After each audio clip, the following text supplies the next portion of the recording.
troglodyte invasion, total destruction of Earth! The monocycle chase through the streets of Queens, New York was a very complex mix of live action, blue screen, and digital set pieces. Background plates were shot at night and then stabilized and match moved.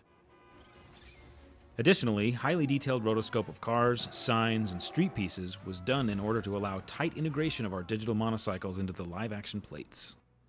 An elaborate vehicle crash and pileup was designed and shot, but later in editorial, the filmmakers wanted to have a couple more angles on the action that didn't get originally filmed. Artists then had to recreate 3 city blocks, the crash, and all effects completely digitally. Detailed surveys and HDR photographs were taken of the location during our nights of filming. This reference was used as the basis for the digital build. Artists then skillfully built, textured, and lit all the hundreds of pieces that went into creating 3 complete blocks of Queens, New York. Puddled water, light flares, period cars, and lots of wear and tear on the streets and buildings were all combined to create the photoreal environment. For the actual semi-trailer truck crash, animators combined keyframe animation and simulation to achieve the dynamic interaction between the truck, box truck, bus, and street. Effects artists then created water sprays, tire smoke, sparks, and other debris, along with detailed lighting to seamlessly blend between live action and purely digital shots. Ultimately, the monocycle sequence utilized a dizzying array and combination of techniques: live action backgrounds, fully digital backgrounds, CG characters combined with on-set photography, CG vehicles with live-action characters, and a diverse range of effects. Artists used cutting-edge techniques in lighting and simulation to seamlessly create the chase across entire city blocks, all the while keeping the audience in the heart of the action.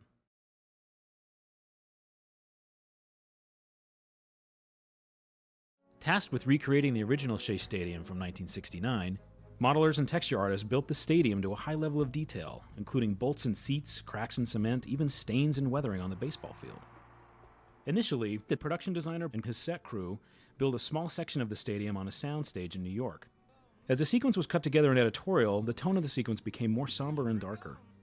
Because of this change, we had to rotoscope and remove the actors from every single shot and place them in a new, completely relit digital Shea Stadium.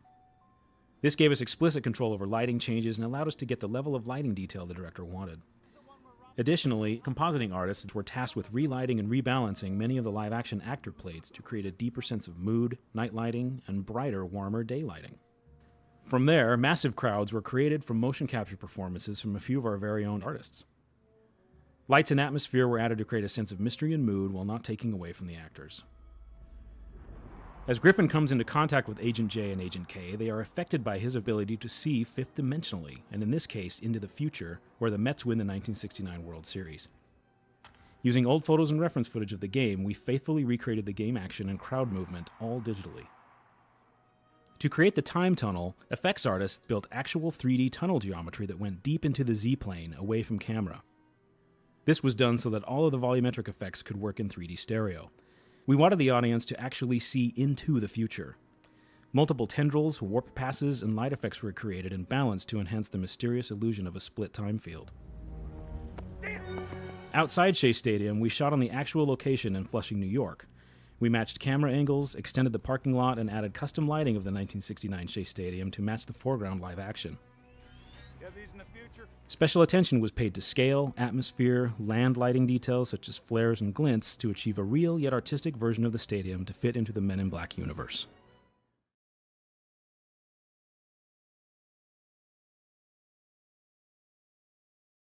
The alien fish character in Men in Black 3 was always intended to be a comedic character, but at the same time we also needed it to be a monster.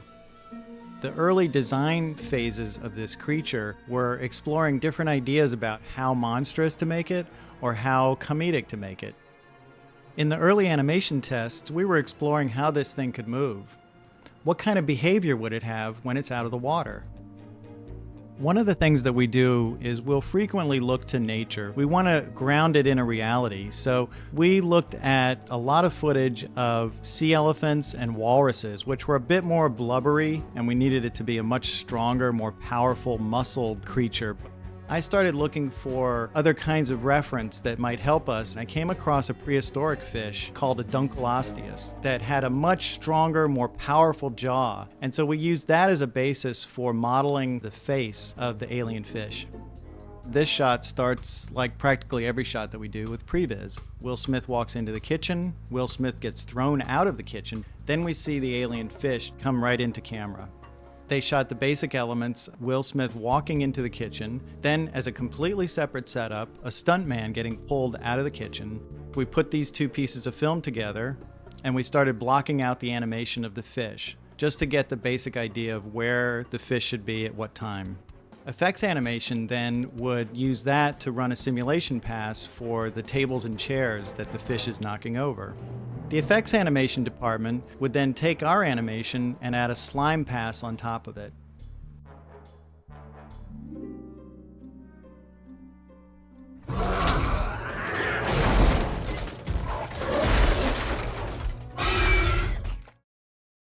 Hey, Vale here.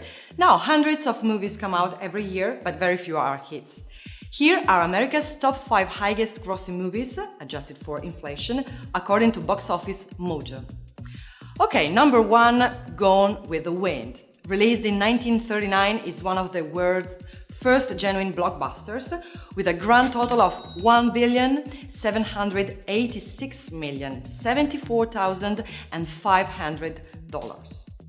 Number 2, Star Wars from 1977, the George Lucas space opera that launched 1,000 action figures and almost as many sequels and prequels, still reigns supreme in the Star Wars universe, with a total take of $1,574,577,200. Number 3, The Sound of Music from 1965, The Hills Are Alive, with the sound of $1,258,951,900 in domestic ticket sales. Number 4, E.T. the Extraterrestrial, the biggest movies of 1982, is also the 4th biggest movies of all time, with a grand total of $1,253,992,300. Number 5, Titanic from 1997. James Cameron's award-winning film took in $1,197,594,300 during its theatrical run. So, do you think that it's valid that these films made that much money? Let me know in the comments below. See ya!